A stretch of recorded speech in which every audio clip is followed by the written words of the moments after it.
Saudara-saudara yang terkasih, mari kita bersatu dalam doa.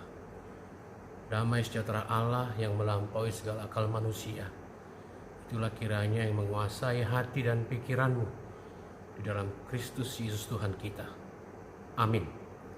Saudara-saudara yang terkasih, secara khusus kepada Jemaat HKIP Damai Sejahtera Jakarta, saya mengucapkan selamat hari Minggu. Dan juga kepada seluruh jemaat HKIP yang ada di tanah air ini, saya mengucapkan selamat hari Minggu. Semoga kita tabah dan kuat, dan kita senantiasa bersama-sama Tuhan di dalam menghadapi banyak tantangan pada saat ini. Saudara-saudara, firman Tuhan yang kita dengarkan pada ibadah kita pada khotbah ini diambil dari kitab Roma pasal 3 dari ayat yang pertama hingga ayat yang ke-8. Demikian bunyinya. Kelebihan orang Yahudi dan kesetiaan Allah. Jika demikian, apakah kelebihan orang Yahudi dan apakah gunanya sunat? Banyak sekali, dan di dalam segala hal, pertama-tama sebab kepada mereka lah dipercayakan firman Allah. Jadi bagaimana jika di antara mereka ada yang tidak setia? Dapatkah ketidaksetiaan itu membatalkan kesetiaan Allah? Sekali-kali tidak. Sebaliknya, Allah adalah benar dan semua manusia pembohong, seperti ada tertulis, supaya engkau ternyata benar dalam segala firman-Mu dan benar dan menang jika engkau dihakimi. Tetapi jika ketidakbenaran kita menunjukkan kebenaran Allah, apakah yang akan kita katakan? Tidak adilkah Allah? Aku berkata sebagai manusia, jika ia menampakkan murkanya, sekali-kali tidak. Andai kata demikian, bagaimanakah Allah dapat menghakimi dunia? Tetapi jika kebenaran Allah oleh dustaku semakin melimpah bagi kemuliaannya, bagaimana aku masih dihakimi lagi sebagai orang berdosa? Bukankah tidak benar fitnah orang yang mengatakan bahwa kita berkata, marilah kita berbuat yang jahat supaya yang baik timbul daripadanya. Orang semacam itu sudah selayaknya mendapat hukuman. Saudara-saudara yang terkasih dalam nama Tuhan Yesus Kristus, demikianlah firman Tuhan. Saudara-saudara, kita sering mendengar terjadi pertentangan antar kelompok. Dan awalnya pertentangan antar kelompok itu adalah karena ada pengkotak-kotakan sosial yang mengakibatkan munculnya prasangka dan menimbulkan ada pertentangan. Dan dari pertentangan itu timbul sikap untuk membuat garis pemisah yang tegas antara kelompok. Biasanya pertentangan kelompok itu muncul karena adanya kesadaran identitas, merasa lebih unggul, merasa lebih superior. Itu membuat muncul pemutlakan kelompok. Dan jika ada pemutlakan kelompok, selalu ada bahaya. Sangat sulit untuk menjembatani agar satu kelompok dapat menerima kelompok yang lain sebagai sesama atau diterima secara setara. Salah satu contoh dari pertentangan kelompok misalnya adalah prasangka rasial. Prasangka rasial ini tentu suatu yang sangat salah dan sangat berbahaya. Karena dalam prasangka rasial itu melahirkan kekejian, kekejaman, dan kebencian. Itu bisa kita lihat sekarang di tengah-tengah dunia ini. Banyak terjadi di Afrika, Timur Tengah, dan Asia. Begitu banyak yang mati, kehilangan tempat tinggal, kekejaman, kebencian, dan penderitaan karena prasangka rasial ini. Pernah pada masa adanya apartheid di Afrika Selatan, seorang misionaris kulit putih memberikan tempat duduk kepada seorang ibu kulit hitam di atas bus. Dan pada saat itu memang yang berhak duduk di atas bus adalah yang berkulit putih. Ketika mereka melihat misionaris ini memberikan tempat duduk kepada ibu kulit hitam itu, segeralah orang-orang yang berkulit putih itu kasak kusuk. Mereka berbicara, wah apa ini misionaris? Dia tidak sadar sebentar lagi kepalanya yang harus dia berikan.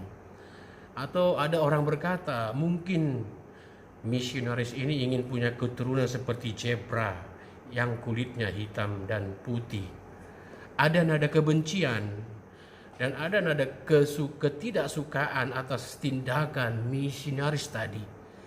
Jadi saudara-saudara, suatu tindakan yang baik pun tidak akan mulia, tidak dilihat sebagai tindakan yang benar jika itu dilakukan kepada kelompok lain.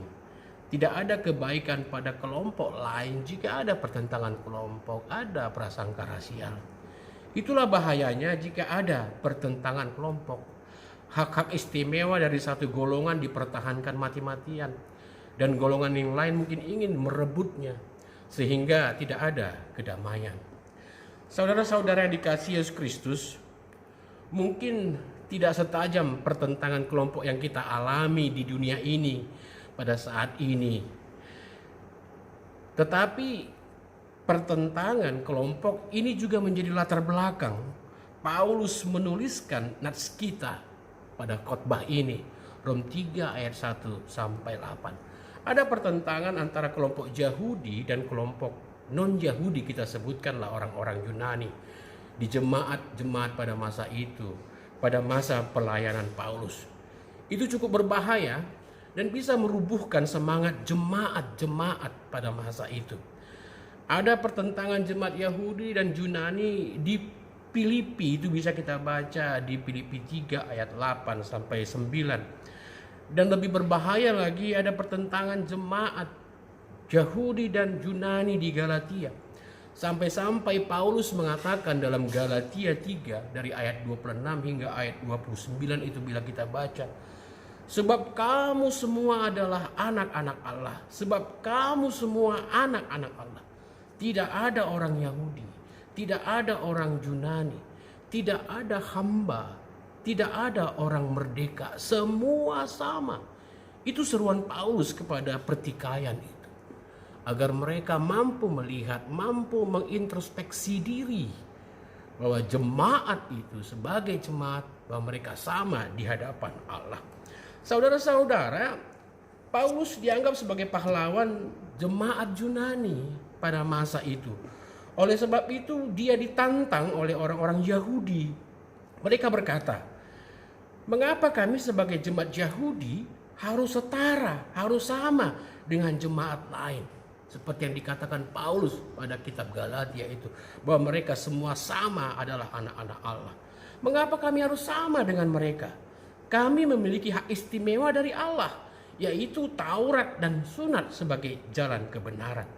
Saudara-saudara, memang karena jemaat Yahudi terlalu bermegah dengan hak istimewa itu, dengan hak mereka mengatakan memiliki Taurat itu dan Sunat itu, dengan keras Paulus berbicara kepada orang-orang Yahudi pada masa itu.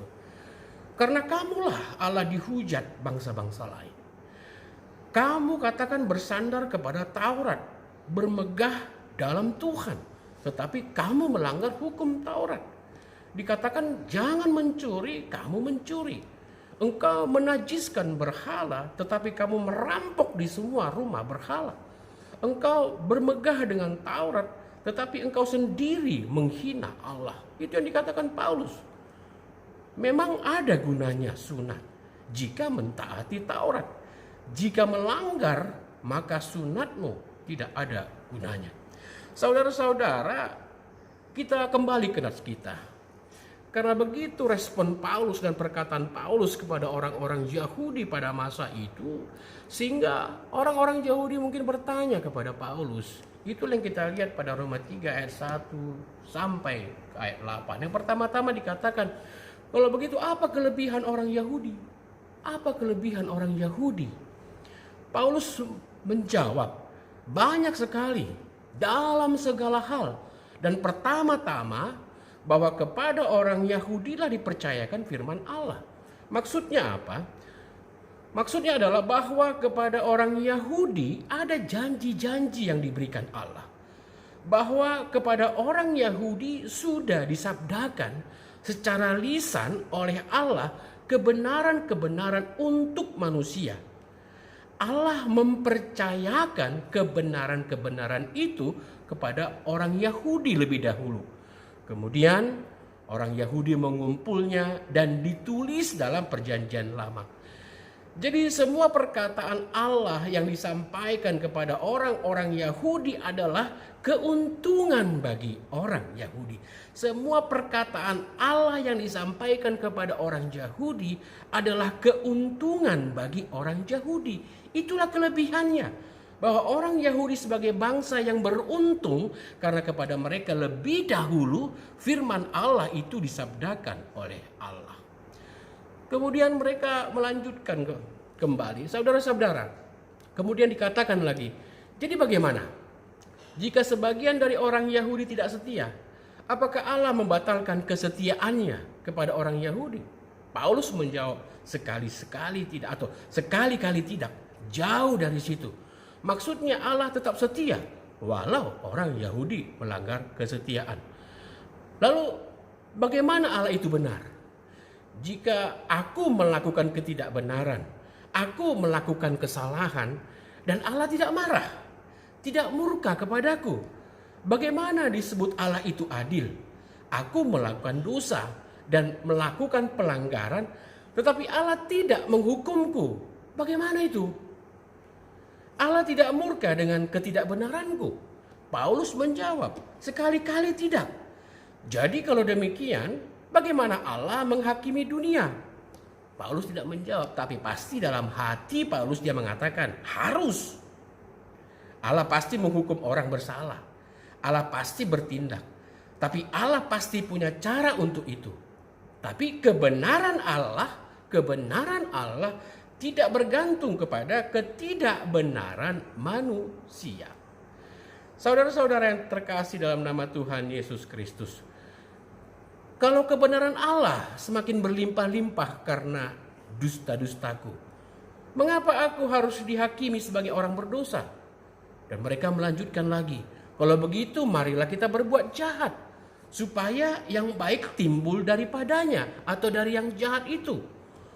Paulus untuk pertanyaan atau untuk ungkapan seperti ini, Paulus mengatakan, orang semacam itu sudah selayaknya mendapat hukuman.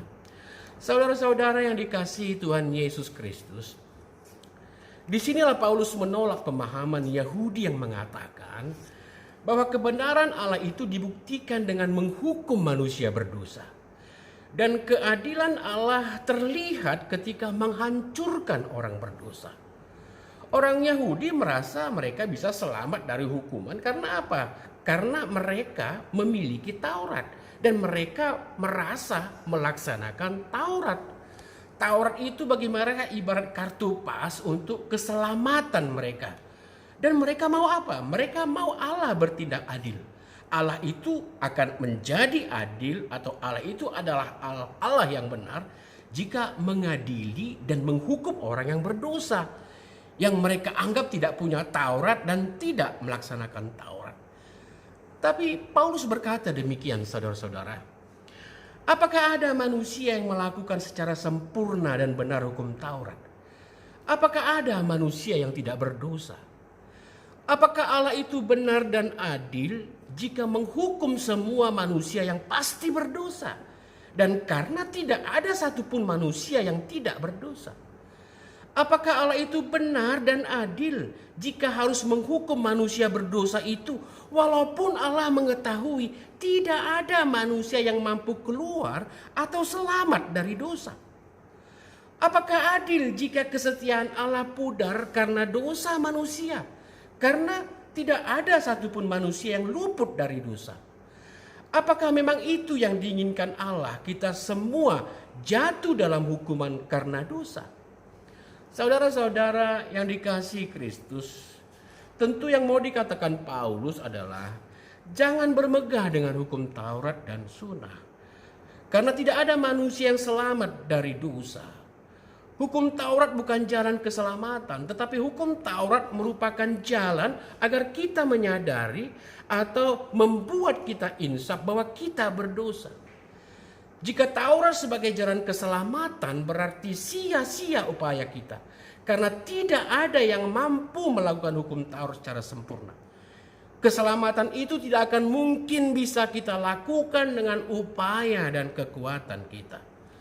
Tetapi itulah yang mau dikatakan Paulus juga, bahwa keselamatan itu adalah anugerah. Keselamatan itu adalah kasih karunia. Jika keselamatan adalah anugerah dan kasih karunia, berarti keselamatan itu adalah kedaulatan Allah. Saudara-saudara, masalah kedaulatan Allah dalam menyelamatkan dengan tidak melihat kepada perbuatan. Sekali lagi, masalah kedaulatan Allah dalam menyelamatkan dengan tidak melihat kepada perbuatan dan kebaikan, sebenarnya itu bisa kita lihat sendiri dalam sejarah Israel. Dalam Keluaran 33 ayat 9b dikatakan, sebab ia berfirman kepada Musa, aku akan menaruh belas kasihan kepada siapa aku mau menaruh belas kasihan, dan aku akan bermurah hati kepada siapa aku mau bermurah hati. Ayat ini menunjuk kepada konsep kedaulatan Allah ketika menyelamatkan Israel dari perbudakan Mesir. Allah memilih orang-orang tertentu dan bangsa tertentu untuk belas kasihannya, yang sebenarnya mereka tidak layak menerima belas kasihannya. Tetapi Allah berhak menaruh belas kasihan kepada mereka. Ini harus kita pahami. Allah bebas dan berdaulat dalam kemurahannya. Tidak ada orang yang dapat menuntut kemurahannya. Dan tidak ada orang yang harus diberi belas kasihan karena usahanya. Jadi kalau dia hendak menunjukkan rahmatnya kepada seseorang, dia akan melakukannya terlepas dari tindakan, terlepas dari kehendak, atau terlepas dari upaya seseorang itu. Dan begitu juga ketika dia hendak menghukum seseorang, dia akan bebas melakukannya. Itu bisa kita lihat bagaimana Allah melakukan kepada Firaun. Yang pasti kita tahu Israel bukan selamat karena mereka kuat. Israel bukan selamat karena mereka besar, mereka benar, mereka baik. Mereka hanya bangsa budak yang tidak berdaya. Tetapi apa? Anugerah perbuatan Allah semata yang melepaskan mereka. Bukan upaya Israel, bukan perbuatan mereka yang menyelamatkan mereka dari rumah perbudakan. Juga kalau kita lihat dalam sejarah Israel, yaitu sikap Allah memilih antara Ishak dan Ismail. Itu ada pada Kejadian 21 ayat 12 dan juga pada Kejadian 17 ayat 18 sampai 21. Menurut kisah Kejadian 21, Sarah menuntut agar Abraham mengusir Hagar bersama anaknya Ismail. Tetapi Abraham enggan memenuhi tuntutan. Tetapi kemudian Abraham disuruh Tuhan untuk mendengar perkataan Sarah. Sebab yang akan disebut keturunan Abraham ialah yang berasal dari Ishak. Umat Allah akan datang melalui keturunan Abraham. Tetapi kedaulatan Allah yang menentukan lewat siapa. Nats ini atau nats kejadian itu membedakan antara anak-anak Abraham menurut daging, yaitu mereka lah yang lahir dari Hagar dan Keturah. Kelahiran mereka bukan tidak berarti. Ishak dan Ismail sama-sama anak Abraham secara jasmani. Tetapi Ishak disebut lahir menurut perjanjian karena apa? Karena kelahirannya hampir mustahil terjadi. Sebab itulah Ishak disebut sebagai pemberian Tuhan, buah dari perjanjian. Allah yang menentukan, bukan upaya Abraham. Ishak sebagai nenek moyang bangsa Israel itu adalah pemberian Tuhan, bukan upaya Abraham. Itu adalah anugerah Tuhan semata, bukan karena kebaikan Abraham. Itu perbuatan Allah kepada Israel. Jadi saudara-saudara, jika bukan hukum Taurat jalan keselamatan, bagaimana keselamatan itu kita dapatkan? Keselamatan itu hanya didapat melalui iman kepada Yesus Kristus. Dan iman kepada Yesus Kristus adalah iman kepada anugerah. Dan iman kepada kasih karunia Allah. Keselamatan atas anugerah Tuhan itu menegaskan Keselamatan itu tidak mungkin bisa kita dapatkan dengan upaya kita sendiri. Seperti yang dikatakan, tidak seorang pun yang dibenarkan oleh karena hukum Taurat. Tidak boleh orang bermegah dengan upaya. Keselamatan hanya dapat diterima melalui kerendahan hati dan ketundukan bahwa keselamatan kita adalah perbuatan Allah. Atas anugerah dan kasih karunia Allah, kita ditebus oleh Kristus yang menjadi terhukum karena dosa kita. Tindakan itu harus dilakukan Allah. Karena apa? Karena Allah harus menghukum dosa manusia. Allah tidak benar jika tidak menghukum orang berdosa. Allah harus adil dengan kekudusannya yang membenci dosa. Aku tidak diselamatkan oleh kebenaranku, tetapi aku diselamatkan dalam imanku kepada Yesus Kristus. Kesetiaan Allah itu ditunjukkan melalui penebusan melalui Kristus, agar manusia itu tetap layak menjadi umatnya. Dan Allah tidak mau manusia itu gagal dalam melayani Dia. Allah tidak mau manusia itu gagal menyembah Dia. Dan Allah tidak mau manusia itu gagal sebagai umatnya. Jadi saudara-saudara, dilarang bermegah dalam upaya perbuatan. Tetapi boleh kita bermegah. Bermegah dalam apa? Bermegah dalam Injil. Bermegah dalam berita keselamatan. Yaitu yang jelas menunjukkan bahwa di dalam Injil hukum perbuatan diganti oleh hukum iman. Oleh karena itu, semua kesombongan atas usaha manusia tidak ada lagi. Segala kemegahan yang dibanggakan tidak berarti lagi jika dibandingkan dengan kebenaran yang ditunjukkan Allah bagi umatnya. Seperti Abraham, sebelum ada Taurat, dia sudah melakukan Taurat kesetiaan. Ia adalah seorang yang taat kepada Allah. Tetapi ketaatan itu tidak menjadi dasar bermegah di hadapan Allah. Ketaatan Abraham bukan menjadi kesombongan Abraham, keunggulan Abraham, prestasi Abraham di hadapan Allah. Iman Abraham itulah yang menyebabkan Allah memperhitungkan dia sebagai orang yang benar. Kemegahan Abraham bukan terletak kepada perbuatannya, tetapi pada imannya kepada Allah, pada imannya terhadap janji Allah. Dalam perjanjian lama saudara-saudara terdapat juga contoh bermegah. Dalam Yeremia 9 ayat 23 dikatakan di sana, orang dapat bermegah karena kebijaksanaannya. Orang dapat bermegah karena kekuatannya, dengan kekayaannya.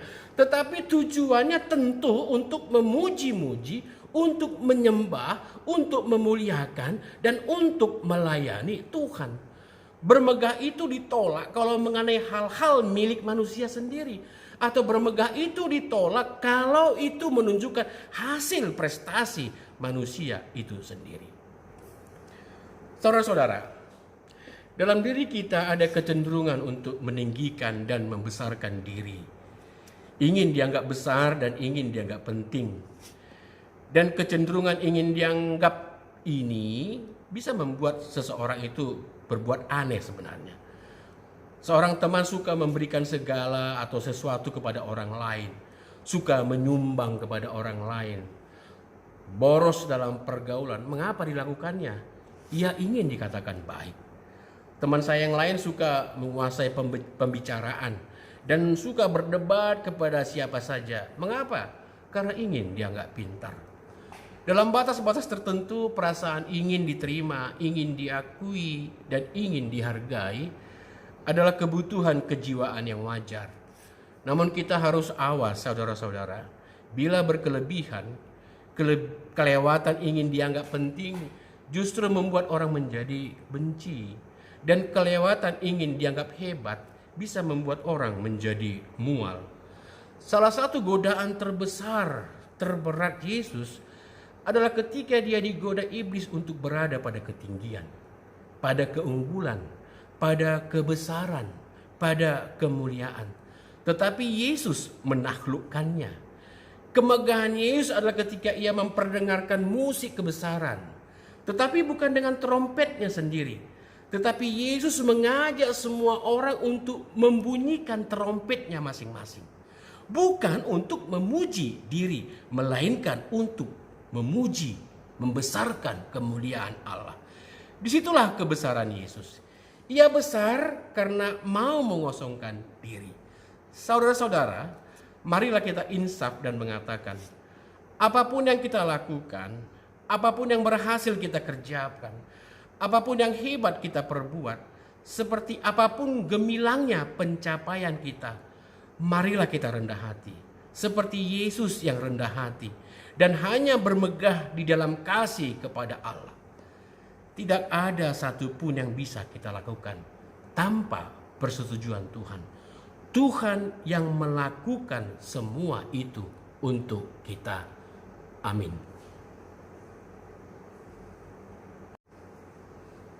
Kita berdoa. Kembali kami bersyukur kepadamu ya Tuhan, atas segala karunia, atas segala berkat yang kami terima. Ajar kami Tuhan untuk mengerti bahwa keselamatan kami bukanlah atas perbuatan kami, tapi keselamatan kami adalah kedaulatan-Mu, anugerah-Mu, kasih karuniamu kepada kami. Ajarlah kami untuk meyakini itu Tuhan, bahwa keselamatan kami, kebenaran kami, Kau lakukan melalui Kristus Yesus yang telah menjadi penebus, yang telah menderita dan mengalami kematian untuk dosa-dosa manusia, termasuk dosa-dosa kami. Dan melalui Kristus kami menjadi umat yang layak, umat yang terpanggil untuk memuliakan Tuhan kembali. Ajar kami Tuhan untuk meyakini, mensyukuri itu, dan agar kami rendah hati dalam kehidupan kami, bahwa kami tahu bahwa bukan karena upaya kami, tapi karena perbuatan Tuhanlah yang membuat kami mendapatkan keselamatan. Ajar kami Tuhan menjadi pribadi-pribadi yang rendah hati, yang mau bersyukur, yang merasakan bahwa segala sesuatu yang kami miliki bukanlah semata karena hasil perbuatan, kehebatan, kepintaran kami, tapi agar kami tahu tanpa persetujuan Tuhan, tanpa kehendak, tanpa izin Tuhan, tiada hal yang bisa kami dapatkan lakukan di tengah-tengah kehidupan kami. Dan biarlah kami mengerti Tuhan, bahwa apapun yang terjadi di kehidupan kami, keselamatan kami, kesehatan kami, apapun yang kami miliki, itu adalah semua anugerah pemberian Tuhan kepada kami, yang harus kami syukuri dan kami pakai untuk kebaikan kami, kebaikan bersama, dan terlebih agar itu menjadi kemuliaan bagi nama-Mu. Tuhan, tolong kami, bantu kami dalam menjalani hidup-hidup kami sebagai orang percaya, agar kami sungguh memuliakan nama Tuhan, agar kami tidak menjadi celah, olok-olok kepadamu. Pimpin kami Tuhan dalam menghadapi wabah pada masa ini, agar kami sungguh-sungguh berserah kepadamu, dan agar kami percaya bahwa Tuhan senantiasa berdiri di samping kami, menguatkan kami, bersama-sama dengan kami menghadapi semua ini.